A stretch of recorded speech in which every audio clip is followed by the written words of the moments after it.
बुद्धिया विहीन मति विभ्रम सर्वशून्यम, तो बुद्धि को भ्रमित करेगा, कंफ्यूजन्स क्रिएट होंगे मन में, शिक्षा इत्यादि में बाधाओं को अवश्य ही उत्पन्न करेगा, इंपल्सिव डिसीजन लेने के लिए जातक को बाध्य करेगा।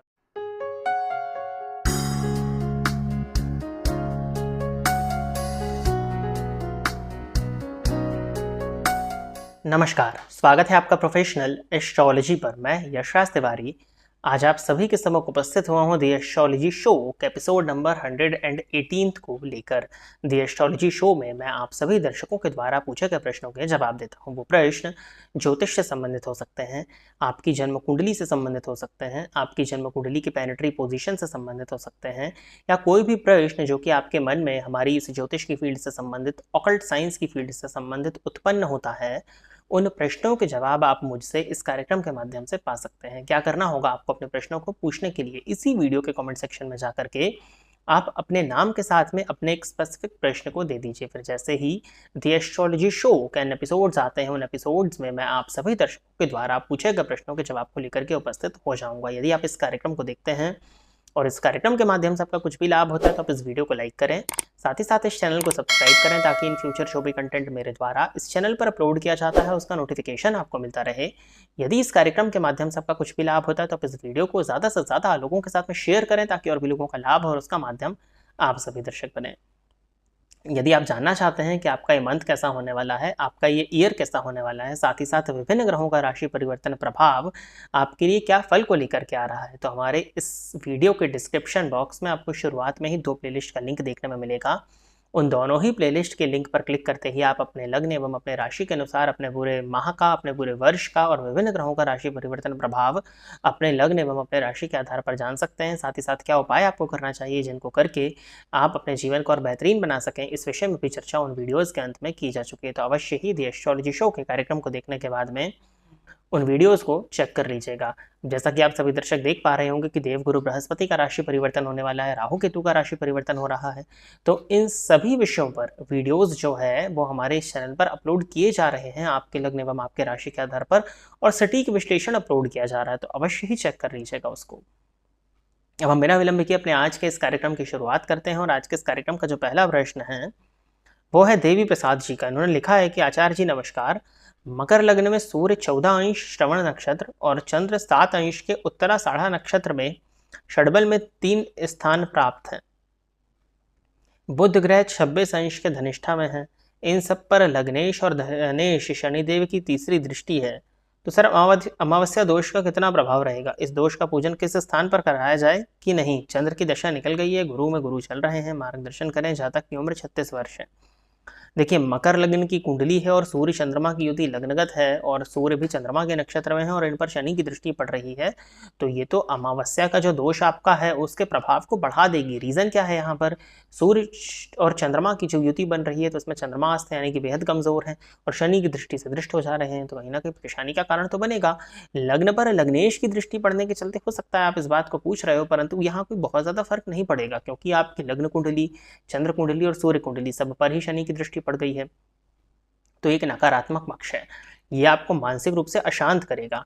अब अमावस्या के दोष की शांति आपको अवश्य ही करा लेनी चाहिए। मुझे ऐसा लगता है कि किस स्थान पर कराया जाए, तो आप बनारस में करा सकते हैं, काशी में करा लीजिए, किसी भी ज्योतिर्लिंग में करा लीजिए, नासिक इत्यादि में करा लीजिए।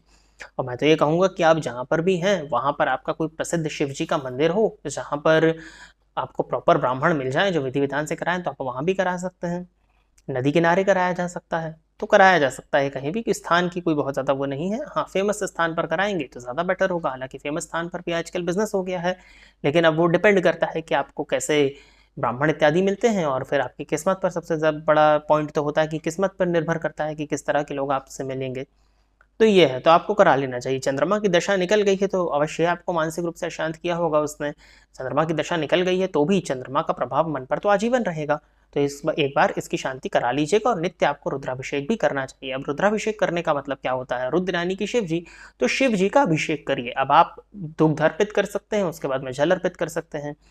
दुग्ध जल के मिश्रण में काली तेल मिलाकर के भी अर्पित कर सकते हैं, या 1 लोटा जल भी नित्य अर्पित कर सकते हैं। तो ये आपके ऊपर डिपेंड करता है। इन तीनों में से आप नित्य का रुद्राभिषेक करेंगे तो आपको काफी ज्यादा फेवरेबल रिजल्ट देखने में मिलेंगे। साथ ही साथ पूर्णिमा का आपको उपवास करना चाहिए। पूर्णिमा की शाम को 7 बजे के बाद में चंद्रमा को दुग्ध से अर्घ्य प्रदान करना चाहिए। इन कुछ उपायों को यदि आप करते हैं तो ये आपके लिए अच्छा रहेगा। और गुरु की महादशा में गुरु का अंतर चल रहा है तो ये ठीक है ना आपके लिए, इसमें कोई दिक्कत नहीं है। मकर लग्न की कुंडली के लिए गुरु कोई कारक प्लैनेट नहीं होते हैं, बट उसके बाद भी गुरु की दशा में गुरु का अंतर चल रहा है तो कोई बहुत ज़्यादा परेशानी नहीं है। एटलीस्ट ये आपको धर्म, आध्यात्म, ज्योतिष से तो जोड़ ही रही है, तो इसका प्लस पॉइंट ही है, तो कोई बहुत ज़्यादा चिंता इसकी नहीं है। बट हाँ, जो पहले आपने प्रश्न लिखा है उसमें चिंता है और उसका पूजन आपको अवश्य ही करा लेना चाहिए, और नित्य ही अपनी दिनचर्या में चंद्रमा से संबंधित जो उपाय मैंने आपको बताए हैं उनको शामिल आपको कर लेना चाहिए। अगला प्रश्न जो है ये दवे ई एन नाम से आईडी है, या हो सकता है दवे इनका नाम हो। इन्होंने प्रश्न किया है कि अगर जुपिटर वक्री होकर वर्गोत्तम हो जाए तो क्या होगा। 5th हाउस स्कॉर्पियो में, मंगल भी उस पर दृष्टि दे रहा है 11th हाउस से। देखिए, अगर वृश्चिक राशि पंचम भाव में आ रही है तो आप कर्क लग्न की कुंडली की चर्चा कर रहे हो। अब कर्क लग्न की कुंडली में गुरु कारक होते हैं क्योंकि वो भाग्येश हैं। अब वो भाग्येश होकर के पंचम स्थान में वक्री होकर के बैठे हैं तो कहीं ना कहीं बल उनको मिल रहा है, और वर्गोत्तमी भी हैं तो वर्गोत्तमी होने से भी उनको बल की प्राप्ति हो रही है, तो इसको अच्छा माना जाएगा। आपको आपके भाग्य का सहयोग प्राप्त होगा। आपकी शिक्षा में गुरु हेल्प करेंगे, हालांकि कुछ अनसर्टेनिटीज शिक्षा में आ सकती हैं, बट उसके बाद भी शिक्षा में आपको हेल्प करेंगे। अगर ये पापा ग्रह की दृष्टि से दृष्टि नहीं है तो संतान होने के बाद में भाग्योदय को प्रदर्शित करते हैं, और आपको अपने ज्ञान को विकसित करना चाहिए। आप जितना ज़्यादा बुक्स इत्यादि पढ़ते हैं, अपने ज्ञान को विकसित करते हैं, उतना ज़्यादा आपको आपके भाग्य का साथ मिलेगा। और मंगल की दृष्टि पड़ जा रही है तो और अच्छा है, क्योंकि दशमेश होकर के मंगल 11th हाउस में है, वो पंचमेश भी होते हैं, तो पंचम भावगत देवगुरु बृहस्पति पर पंचमेश, वो भी मंगल की दृष्टि का पड़ना बहुत अच्छा माना जाएगा। ये आपके नॉलेज के लिए बहुत अच्छा है, आपके ज्ञान के लिए बहुत अच्छा है, आपकी धन की स्थिति के लिए बहुत अच्छा है, आर्थिक स्थिति के लिए बहुत अच्छा है। जितना ज़्यादा आपका ज्ञान विकसित होगा उतनी ज़्यादा आपकी आय बढ़ती चली जाएगी। गुरु मंगल का आमने सामने होना भी कल्पवृक्ष योग के समान फल देने वाला होता है। जहाँ तक जिस भी चीज़ को मन में सोच ले, जिस भी चीज़ को वो ठान ले, उस चीज़ को वो प्राप्त कर लेता है। गुरु है ज्ञान और मंगल है पुरुषार्थ और पराक्रम, तो ज्ञान और पुरुषार्थ का जब सम्मिश्रण बनता है तो कहीं ना कहीं व्यक्ति को सफलता अवश्य ही मिल जाती है। नॉर्मली देखने में यही आता है ना कि जो बहुत ज़्यादा पराक्रमी, बहुत ज़्यादा शक्तिशाली, बहुत ज़्यादा बलवान लोग होते हैं उनके पास ज्ञान की कमी होती है, और जो बहुत ज़्यादा ज्ञानी होते हैं उनके पास में कुछ हद तक बल की कमी होती है। लेकिन गुरु मंगल यदि दोनों बली होकर के आमने सामने का संबंध बना रहे हैं तो कहीं ना कहीं इसका श्रेष्ठ फल देखने में मिलेगा, और ज्ञान और बल इन दोनों का सम्मिश्रण देखने में मिलेगा, जिसके चलते जातक को सफलता अवश्य ही प्राप्त हो जाएगी। बट हाँ, ये प्रिडिक्शन तभी फलित होगी जब लग्नेश चंद्रमा बली स्थिति में हो, ये देखना होगा।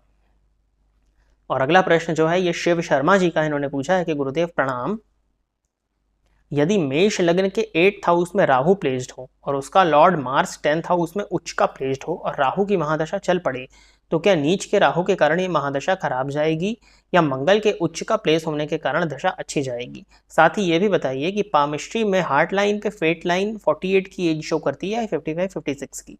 देखिए, जो सेकंड प्रश्न आपका है कि पामिस्ट्री में हार्ट लाइन पे फेट लाइन 48 की एज शो करती है 55 या 56 की, ये बड़ा गंभीर प्रश्न है, और आयु के विषय में मैं बहुत ज़्यादा बिना हाथ देखे, बिना जन्म कुंडली को देखे कोई प्रेडिक्शन नहीं दूंगा।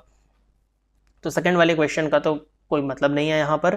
हाँ, जो पहला प्रश्न आपका है कि मेष लग्न की कुंडली में राहु अष्टम स्थान में नीच राशि में बैठे हैं और अष्टम भाव के स्वामी मंगल दशम भाव में उच्च के बैठे हैं, तो नॉर्मली राहु छाया ग्रह हैं, वो जिसके घर में भी बैठते हैं उसके जैसा ही जो रूप है वो धारण करते हैं। तो अगर मंगल उच्च राशि में है और मंगल के घर में राहु है तो राहु का फल कहीं ना कहीं श्रेष्ठ आएगा। दूसरा, भावाश्रय संबंध के अकॉर्डिंग भी राहु जिस राशि में नीच के हुए हैं उस राशि का अधिपति यदि उच्च का हो रहा है तो डिस्पोजिटर का कॉन्सेप्ट यहाँ पर लगेगा और राहु का नीचत्व यहाँ पर भंग होगा। तो राहु के नीच होने से कोई बहुत ज्यादा परेशानी नहीं है।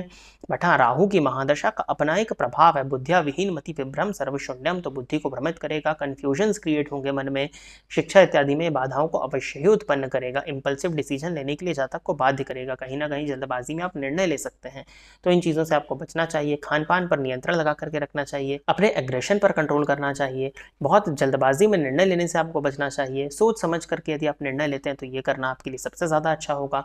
अपने स्वास्थ्य का आपको ध्यान देने की ज़रूरत है, अभक्ष्य के भक्षण से आपको बचना चाहिए, अन्यथा आपको स्वास्थ्य से संबंधित परेशानियां हो सकती हैं। ये राहु की वजह से गुप्त रोग की स्थितियां भी निर्मित हो सकती हैं। भले ही मंगल उच्च राशि में बैठे हुए बट उसके बाद भी गुप्त रोग की स्थितियां उत्पन्न हो सकती हैं, मुखजन्य रोग की स्थिति बन सकती है, सींग वाले जानवरों से खतरा हो सकता है। तो इन चीज़ों का आपको ध्यान देने की ज़रूरत होगी।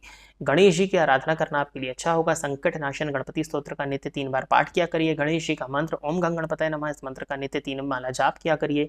गणेश जी पर दूर्वा अर्पित करिए। बुधवार के बुधवार गणेश जी के मंदिर में जाकर के दर्शन करना भी आपके लिए काफ़ी ज़्यादा फेवरेबल होगा। इन कुछ उपायों को करके आप इस महादशा के बुरे परिणाम से काफी हद तक बच सकते हैं। तो प्रिय दर्शकों, इतने ही प्रश्नों को द एस्ट्रोलॉजी शो के एपिसोड नंबर 118 के लिए सिलेक्ट किया गया था और इतने ही प्रश्नों के जवाब को लेकर के आज मैं आप सभी के सम्मुख उपस्थित हुआ था। आशा करता हूं कि जितने भी लोगों के प्रश्नों के जवाब मैंने इस कार्यक्रम के माध्यम से दिए वो सभी लोग संतुष्ट होंगे। यदि आप इस कार्यक्रम को देखते हैं और इस कार्यक्रम के माध्यम से आपका कुछ भी लाभ होता है तो आप इस वीडियो को लाइक करें, साथ ही साथ इस चैनल को सब्सक्राइब करें ताकि इन फ्यूचर जो भी कंटेंट मेरे द्वारा इस चैनल पर अपलोड किया जाता है उसका नोटिफिकेशन आपको मिलता रहे। यदि इस कार्यक्रम के माध्यम से आपका कुछ भी लाभ होता है तो आप इस वीडियो को ज़्यादा से ज़्यादा लोगों के साथ में शेयर करें ताकि और भी लोगों का लाभ हो और उसका माध्यम आप सभी दर्शक बने। यदि आप भी अपने प्रश्न को इस कार्यक्रम में सम्मिलित कराना चाहते हैं तो आप अपने नाम के साथ में अपने स्पेसिफिक प्रश्न को इसी वीडियो के कमेंट सेक्शन में दे दीजिए। आज के इस कार्यक्रम में बस इतना ही रखते हैं। नमस्कार।